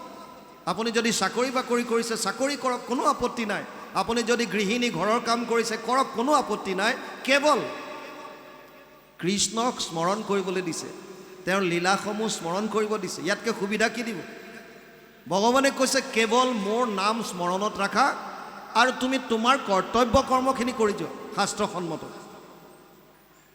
অৰ্জুনক কৈছে, নিয়তম কুৰু কৰ্ম ত্বম কৰ্ম জয়হি অকৰ্মণ শৰীৰ যাত্ৰা পিছতে না প্ৰসিদ্ধেদ কৰ্মণি। 3য় অধ্যায় 8 নম্বৰ শ্লোক গীতা। হে অৰ্জুন, তোৰ কৰ্তব্য কৰ্ম কৰ, নকৰিলে এদিন শৰীৰটোও তোক লগ নিদিয়া হ'ব। কৰ্তব্য কৰ্ম কৰিব দিছে আমাক, খালি কি কৰিব দিছে? ভগৱানৰ নামটো স্মৰণ কৰিব দিছে। গুৰুজনাই কৈছে যিজনৰ নাম স্মৰণ মাত্ৰে মংগল হয়, কল্যাণ হয়, সেইজনক প্ৰথমতে মই নমস্কাৰ কৰিছোঁ।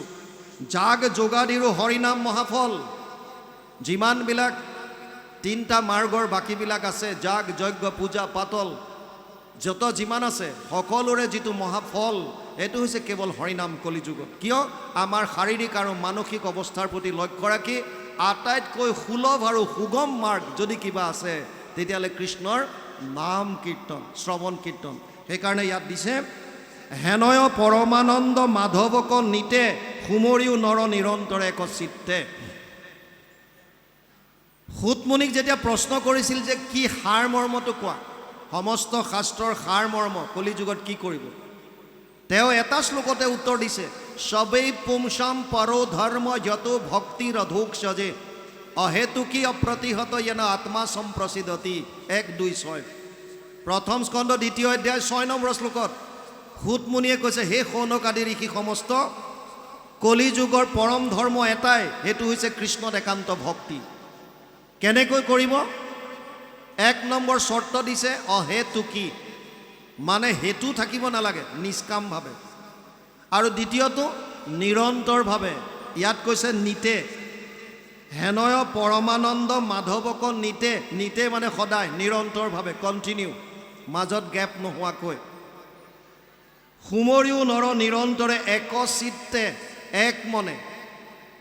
অনন্য চিন্তয়ন্ত মাম ইয়ে জনা পাৰ্যুপাসতে তেসাম নিত্যাভিযুক্তানাম যোগক্ষেম বহাম্যহম। 9ম অধ্যায় 22 নম্বৰ শ্লোক গীতা। অৰ্জুনক কৈছে যোনে মোক অনন্যভাৱে চিন্তা কৰে, ইফালে সিফালে নহয়, ইফালে বোলে মই অমুক দেৱকো মানিছোঁ, তমুককো মানিছোঁ, তমুককো মানিছোঁ, না, এইটো ভাগৱত গীতাই কোৱা নাই। এক দেৱ এক কেৱ এক বিনে নাই কেৱ, স্পষ্ট ভাষাত কৈছে। ইয়াত কৈছে যদি কোনোবাই সুমৰিও নৰ নিৰন্তৰে এক চিত্তে, হে নৰ তোমালোকে প্ৰভু ভগৱন্তৰ স্মৰণ কৰা এক মনে, এক চিত্তে, বেলেগৰ কথা চিন্তা নকৰি। কৃষ্ণ কথা অমৃতক পিউ সাৱধানে কৰিও যতন যাবে নতুচাৰে প্ৰাণে। ঘোৰ কলিযুগে মলমতি মনুষ্যৰ নাহি আন ধৰ্ম হৰি ভকতিত পৰ। বেলেগ কৰ্মত অধিকাৰেই নাই, কাৰণ আমাৰ মনবিলাক মলিনতাৰে ভৰি পৰিছে। যাগ যজ্ঞ পূজা পাতল কৰিবৰ কাৰণে 6টা বস্তুৰ শুদ্ধতা, স্থান কাল পাত্ৰ দ্ৰব্য মন্ত্ৰ ক্ৰিয়া, এয়া কৰিব পৰা অধিকাৰ আমাৰ নাই। আনহাতে জ্ঞান মাৰ্গত যাবৰ কাৰণে ধ্যান ধাৰণা সমাধিৰ কাৰণে সম দম তিতিক্ষা উপ্ৰতি, মনৰ ওপৰত সংযম, ইন্দ্ৰিয় দমন, সহনশীলতা গুণ, বিষয়ৰ প্ৰতি বৈৰাগ্য, এইখিনি কোৱালিফিকেশ্যন আমাৰ নাই। সেইকাৰণে কলিযুগৰ মানুহৰ কেৱল অধিকাৰ এটাতেই আছে, সেইটো হৈছে হৰিনাম। আপুনি ল'ব পাৰে। হৰিনাম কীৰ্তনত নাহি স্থান কাল পাত্ৰ নিয়ম সংযম এক বিধি। ইয়াতো সেইকাৰণে ক'লে এতিয়া ঘোৰ কলিযুগে মলমতি মনুষ্যৰ নাহি আন ধৰ্ম হৰি ভকতিত পৰ। হৰি ভক্তিৰ বাদে বেলেগ কৰ্মত তেওঁলোকৰ অধিকাৰেই নাই। শৰীৰত আছে কলি কৃত্য যত দুখ, গুচুক প্ৰথমে কৰা হৰি হৰি ঘোষ। দোষৰ সাগৰ কলিযুগ, মানুহৰ মনবিলাক মলিনতাৰে ভৰি আছে। প্ৰতিটো মুহূৰ্তত জানি বা নজনাকৈ আমাৰ দ্বাৰা অনেক পাপ হৈ আছে। এই কলিকৃত্য পাপবিলাকৰ পৰা নিস্তাৰ পাবৰ কাৰণে এটাই উপায় আছে, সেইটো হৈছে প্ৰভু ভগৱন্তৰ নাম বাৰে বাৰে ঘোষণা কৰা, ঘোষি থকা। ৰামকৃষ্ণ নাম যিটো লয় একবাৰ, কোটি জনমৰ পাপ ভস্ম হোৱে তাৰ। যম ৰজাই কৈছে অজামিল উপাখ্যান, যম দূতক নামৰ মাহাত্ম্য ক'বলৈ গৈ, ৰামকৃষ্ণ নামৰ মাহাত্ম্য এনেকুৱা, এবাৰ যদি আপোনালোকে কৃষ্ণ বা ৰাম বুলি কয়, কোটি যুগৰ পাপ আপোনালোকৰ নষ্ট হৈ যাব। সেইকাৰণে নাম ল'বলৈ দিছে। ইয়াতো কৈছে যিমান শৰীৰত কলিকৃত্য দোষ আছে তাক নাশ কৰিবৰ কাৰণে গুচুক প্ৰথমে কৰা হৰি হৰি ঘোষ। সেয়া গুচিবৰ কাৰণে, নাশ কৰিবৰ কাৰণে প্ৰথমতে ভগৱানৰ নাম ঘোষিবলৈ কৈছে। কৃষ্ণৰ চৰণে কৰি অশেষ প্ৰণতি, অচ্যুতৰ কিংকৰ শংকৰ নিগদতি। ভগৱান কৃষ্ণৰ চৰণত প্ৰণাম জনাই অচ্যুতৰ কিংকৰ, গুৰুজনাই নিজকে ভগৱানৰ দাস বুলি ভাবে। কিংকৰ শব্দটোৰ প্ৰকৃত অৰ্থ হৈছে চাকৰ। আমি সদায় নিজকে সৰু বুলি ভাবিবলৈ কৈছে। তৃণাদপি শুনি চেন, এডাল তৃণতকৈও সৰু। গুৰুজনাই নিজক কৃষ্ণৰ কিংকৰ বুলি কয়। মাধৱ পুৰুষে আকৌ দাসৰ দাস টান দাসৱ হৈলো আমি বুলি কৈছে।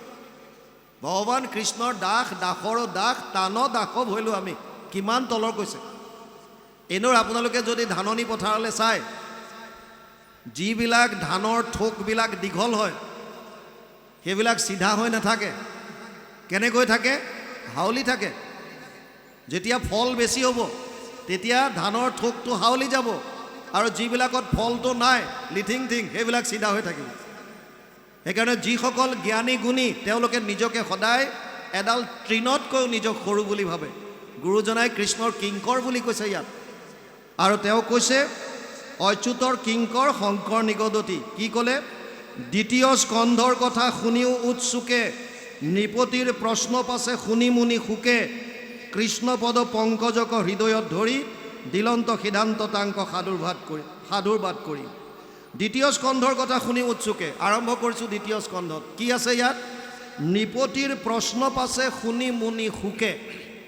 আমি কৈছিলোঁ যে সুত মুনিয়ে কি কৈছিল সৌনকাদিক, যে তোমালোকক এতিয়া মই সুক আৰু পৰীক্ষিতৰ কথা শুনাম। পৰীক্ষিত পঞ্চপাণ্ডৱৰ নাতি, অভিমন্যু আৰু উত্তৰাৰ সন্তান, যিজনে গৰ্ভত থাকোঁতে ভগৱানৰ দৰ্শন পাইছিল। উত্তৰা যেতিয়া গৰ্ভৱতী আছিল, অশ্বত্থমাই পঞ্চপাণ্ডৱৰ বংশকে নষ্ট কৰোঁ বুলি এপাত ব্ৰহ্মস্ত্ৰ উত্তৰাৰ গৰ্ভৰ প্ৰতি লক্ষ্য কৰি প্ৰহাৰ কৰিলে। আৰু উত্তৰাই তেওঁৰ শহুৰেকৰ কথা চিন্তা নকৰি, য'ত গাণ্ডীৱধাৰী অৰ্জুন, সহস্ৰ হাতীৰ বল থকা বৃকুদৰ, ধৰ্মৰাজ যুধিষ্ঠিৰ, নকুল, সহদেৱ, কোনো কম নহয়, তেওঁলোকৰ ওচৰলৈ নগৈ সময়ৰ অপব্যৱহাৰ নকৰি চিধা ভগৱান কৃষ্ণৰ চৰণত শৰণ লৈছে। পাহি পাহি মহাযোগিনাম দেৱ দেৱ জগৎপতি, নান্যম ত্বদ অভয়ম পশ্যে যত্ৰ মৃত্যুৰ পৰস্পৰম। 1:8-9 প্ৰথম স্কন্ধ অষ্টম অধ্যায় 9 নম্বৰ শ্লোক ভাগৱত। উত্তৰাই কৈছে, হে প্ৰভু মোক ৰক্ষা কৰা। কিহৰ পৰা? অভিদ্ৰৱতী মম এষ লোহাস্তপ্ত আয়স বিভু, কামম দহতো মম নাথ মামে গৰ্ভ নিপাত্যতম। 1:8-10 প্ৰথম স্কন্ধ অষ্টম অধ্যায় 10 নম্বৰ শ্লোক। কিবা এপাত লোহাৰ অস্ত্ৰ এপাতে মোক খেদি আহিছে। হে দয়াময়, হে নাথ, হে যোগৰ ঈশ্বৰ, লাগিলে মোৰ প্ৰাণটো তুমি লৈ লোৱা, কিন্তু মোৰ গৰ্ভৰ সন্তানটো ৰক্ষা কৰা। ইয়েই বংশৰ শেষ চিন। যেতিয়া উত্তৰাই ভগৱানৰ ওচৰত শৰণ বিচাৰি গৈছে, ভগৱানে লগে লগে অংগুষ্ঠ সমান ৰূপ ধাৰণ কৰি উত্তৰাৰ গৰ্ভত প্ৰৱেশ কৰে, আৰু কৌমুদুকী গদায়ে সেই ব্ৰহ্মস্ত্ৰ কোবাই ধ্বংস কৰে, আৰু অমৃত দৃষ্টিৰে গৰ্ভত থকা সন্তানটো পুনৰ জীৱিত কৰি তোলে। গৰ্ভত থাকোঁতেই সেই সন্তানটোৱে ভগৱানৰ দৰ্শন পায়, আৰু তেওঁ যেতিয়া জন্ম হয়, জন্ম হোৱাৰ লগে লগেই তেওঁ মানুহৰ মাজত সেইজন দিব্য পুৰুষক বিচাৰিছিল, যিজনৰ সাক্ষাৎ গৰ্ভত পাইছিল, যিজনৰ দৰ্শন গৰ্ভত কৰিছিল। সেইজনক পৰীক্ষা কৰি চোৱাৰ কাৰণে সেই সন্তানটোৰ নাম ৰখা হ'ল পৰীক্ষিত। আৰু যিহেতু ভগৱানে ৰক্ষা কৰিলে গৰ্ভত, এইকাৰণে তেওঁৰ আন এটা নাম দিলে বিষ্ণুৰাত। এই পৰীক্ষিত ডাঙৰ হৈ এবাৰ চিকাৰ খেলিবলৈ যায়, আৰু পিয়াহত আতুৰ হৈ শমিক মুনিৰ আশ্ৰমত সোমায়। শমিক মুনি সেই সময়ত ধ্যানত আছিল। ধ্যানত থাকিলে বাহ্যিক ক্ৰিয়াকলাপ একো গম নাপায়। যেতিয়া পৰমাত্মাক সাক্ষাৎ কৰিব, যেতিয়া ব্ৰহ্মক সাক্ষাৎ কৰিব, তেতিয়া বাহ্যিক ক্ৰিয়াকলাপবিলাক মানুহে গম নাপায়। টোটেলি বাহ্যিক সংসাৰৰ লগত কাট অফ হৈ যায়। কেৱল তেওঁ ভিতৰৰ আনন্দত নিমগ্ন হৈ থাকে। ৰজাই বাহিৰৰ পৰা গৈ 2-3 বাৰ মাতিলে, মোৰ পিয়াহ লাগিছে, পানী দিয়া। শমিকে গমেই নাপায়। ৰজাৰ ক্ৰোধ উঠিল, আৰু ওচৰতে থকা মৰা সাপ এডাল ধনুৰ অগ্ৰভাৱে উঠাই আনি ঋষিৰ ডিঙিত দি দিলে। কিছু নিলগত শমিক মুনিৰ পুত্ৰ শৃংগী মুনিৰ লগৰীয়াবিলাকে খেলি আছিল। তেওঁলোকে দেখা পালে, আৰু দেখা পায় বান্ধৱ শৃংগী মুনি, যি আৰু কিছু দূৰত খেলি আছিল, তেওঁক গৈ ক'লেগৈ, তোৰ দেউতাৰ ডিঙিত কোনোবাই সাপ এডাল দি গৈছে। শৃংগী মুনিয়ে একো চিন্তা নকৰাকৈ তাৰ পৰাই অভিশাপ দি দিলে যে যিজনে মোৰ দেউতাৰ ডিঙিত সাপ দি থৈ গৈছে, সপ্তম দিৱসত তোক তক্ষকে দংশক, বিষ বহনি লাগি তোৰ শৰীৰ ভস্ম হওক। 7 দিনৰ দিনা তোক তক্ষকে দংশন কৰিব আৰু বিষ বহনি লাগি তোৰ শৰীৰ ভস্ম হৈ যাব। তাৰপাছত বাপেকৰ ওচৰলৈ আহে, কন্দা কটা শুনে, বাপেকৰ চকুত খোল খাই যায়, সমাধি ভংগ হয় আৰু দেখিলে ডিঙিত এডাল সাপ পেলাই দিলে। সুধিলে কোনে দিলে? শৃংগীয়ে ক'লে যে এজন ৰজা আহিছিল আৰু ময়ো তেওঁক অভিশাপ দিলোঁ। কি বুলি? 7 দিনৰ দিনা তক্ষকে দংশন কৰিব। শমিক মুনিয়ে ধ্যানমগ্ন হৈ গম পালে এইজন আন কোনো নহয়, পৰম বৈষ্ণৱ ৰজা পৰীক্ষিত। পিতেকক গালি পাৰিলে, তই ইমান সৰু কথা এটাত ইমান মাৰাত্মক শাস্তি কিয় দিলি? যদি ৰাজ্যত ৰজা নাথাকে তেতিয়াহ'লে চোৰ ডকাইত, ধৰ্ষণ লুণ্ঠন এইবিলাক বাঢ়ি যাব। বৰ্তমান আমাৰ সমাজলৈও যদি চাই, আইন আছে কাৰণে, ল আছে কাৰণে আমি ভালকৈ আছোঁ, নীতি নিয়ম পালি আছোঁ। যদি কাইলৈৰ পৰা কয় যে পুলিচ প্ৰশাসন একো নাই, আইন একো নাই, যোনে যি মৰ্জি কৰিব পাৰে, তাৰপিছত চাব কি হয়, অৱস্থা নাইকিয়া হ'ব। শমিকে ক'লে বৰ ভুল কাম কৰিলি, তই এজন পৰম বৈষ্ণৱক এনেকুৱা সাপ দিব নালাগিছিল। বৰ্তমান ইলেকশ্যন আহি আছে, যোগ্যজনক ভোট দিব, যদি অযোগ্য এজনক যদি ওপৰত উঠাই দিয়ে তেওঁ পাৱাৰৰ, শক্তিৰ অপব্যৱহাৰ কৰিব। তাৰ উদাহৰণ শৃংগী মুনিক দেখুৱাই থৈ গৈছে। শক্তি থাকিলে নহ'ব, পাৱাৰ থাকিলে নহ'ব, আপুনি ক'ত ব্যৱহাৰ কৰিছে, ইউটিলাইজ ক'ত কৰিছে, এইটো ডাঙৰ কথা। ক'ত কেতিয়া কেনেকৈ ব্যৱহাৰ কৰিব লাগে সেই কথাখিনি যদি নাজানে, তেনেকুৱা এজনক যদি আপুনি শক্তি দি দিয়ে তেতিয়াহ'লে তাৰ অপব্যৱহাৰ কৰিব। এইটো বৰ সাংঘাতিক কথা। শমিকে ক'লে তই ভুল কাম কৰিলি, উপায় নাই, চব ভগৱানৰ ইচ্ছা। গতিকে এজন শিষ্যক পঠাই দিলে পৰীক্ষিতক খবৰ দে গৈ। আনহাতে পৰীক্ষিত ঘৰলৈ গৈ অনুতপ্ত হৈছে, মই অকণমান কথাত কিহৰ কাৰণে এনেকুৱা বেয়া কাম কৰি আহিলোঁ। তেনেকুৱাতে এজন ঋষি শিষ্য আহি পেলাই ক'লেহি যে মহাৰাজ, আপোনাৰ প্ৰতি অভিশাপ হৈছে, 7 দিনৰ দিনা তক্ষকে আপোনাক দংশন কৰিব, আপুনি যি ইচ্ছা কৰক। মৃত্যুৰ প্ৰাক যিটো খবৰ দুজনে পাইছে, এজন হৈছে কংস। আকাশীবাণী হৈছিল, জাকলৈয়া জাস কংস সোণৰে অজ্ঞান, দৈব্যকী ৰষ্টম গৰ্ভে তোৰলৈব্য প্ৰাণ। কংসই লগে লগে তৰোৱাল উলিয়াই বোলে যাৰ পৰা মোৰ নষ্ট হোৱাৰ সম্ভাৱনা আছে তাকে খতম কৰি দিওঁ। দৈৱকীক কাটিব ধৰিলে। বসুদেৱ জ্ঞানী আছিল, বুজাই মেলি ৰাখিলে যে হে মহাৰাজ, আপোনাৰ মৃত্যুটো দৈৱকীৰ পৰা নাই, অষ্টম গৰ্ভৰ পৰাহে আছে। মই প্ৰত্যেকটো সন্তান আপোনাক দি দিম। আৰু কংসই গম পায় যে বসুদেৱ এজন সত্যবাদী, আৰু সেইকাৰণে ক'লে অতি উত্তম, ঠিক আছে, হ'ব। কিন্তু ইয়াত পৰীক্ষিতে যেতিয়া গম পালে 7 দিনৰ দিনা মৃত্যু হ'ব, তেওঁ তক্ষকক বধ কৰিবলৈ যোৱা নাই। তেওঁ লগে লগে জন্মেজয়ক ৰাজকাৰ্য সকলোখিনি সমৰ্পণ কৰি গংগাৰ পাৰলৈ গুচি গ'ল। ভাবিলে 7টা দিন থাকিম, এই 7 দিনত ঈশ্বৰৰ কথা শুনিম। এই খবৰটো চাৰিওফালে বিয়পি পৰিল। আজিকালি যিটো মেছেজ ভাইৰেল হোৱা বুলি কয়, ভাইৰেল হ'ল। তো কেনেকৈ ভাইৰেল হ'ল? তেতিয়া হ'ল আৰু গোটেই চাৰিওফালৰ পৰা ঋষিমুনি আহি গংগাৰ পাৰত একত্ৰিত হ'ল। কোনোৱে ক'লে যে চিন্তা কৰিব নালাগে মহাৰাজ, আমি আছোঁ, আপোনাক তক্ষকে আহিবলৈ নিদিয়াকৈ আমি বচাম। পৰীক্ষিতে ক'লে সেয়া একোৱে কৰিব নালাগে, মোৰ প্ৰায়শ্চিত্ত যিটো, মই যিটো অপকৰ্ম কৰিলোঁ তাৰ ফল মই ভোগ কৰিবই লাগিব, সেয়া কৰিব নালাগে। যদি পাৰা মোক এটা প্ৰশ্নৰ মাত্ৰ উত্তৰ দিয়া, কি মৃত্যুমুখী মানুহে কি কৰ্ম কৰা উচিত? শৌনকে আদিয়ে কি প্ৰশ্ন কৰিছিল?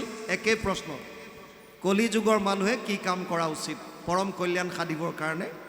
আৰু সুতমুনিয়ে কৈছে মই পৰীক্ষিত এইটো প্ৰশ্ন কৰিছিল, তাৰে উত্তৰটো দিম। ইয়াত এতিয়া পৰীক্ষিতে ঋষিসকলক কৈছে মৃত্যুমুখী মানুহে কি কৰা উচিত। এতিয়া যাৰ যেন মতি কহে বেদক ব্যাখ্যান, ঋষিসকলৰ মাজতেই মতভেদ আহি গ'ল। কোনোৱে ক'লে যে যাগ যজ্ঞ পূজা পাতল কৰা, কোনোৱে ক'লে যে নাই এইটোত নহ'ব, তীৰ্থক্ষেত্ৰত যাব লাগিব, কোনোবাই ক'লে নহ'ব দান দক্ষিণা কৰা, কোনোবাই ক'লে নহ'ব বলি দিয়া। বিভিন্নজনে বিভিন্ন মত দিলে, পৰীক্ষিত সন্তুষ্ট হ'ব পৰা নাই। আৰু এনেকৈ থাকোঁতে সেই সভাত প্ৰৱেশ হ'ল পৰাশৰৰ নাতি ব্যাসৰ পুত্ৰ শুকদেৱ। শুকদেৱ অহাৰ লগে লগে ঋষি সমাজ চব থিয় হৈ গ'ল, আনকি তেওঁৰ পিতৃ আৰু ককাওকো থিয় হৈছে ভাগৱতৰ মতে। শুকদেৱক ওচৰত পাই পৰীক্ষিতে চিনি পালে আৰু তেওঁক সুন্দৰভাৱে আসন দি বহুৱাই ল'লে আৰু প্ৰশ্ন আগবঢ়াই দিলে।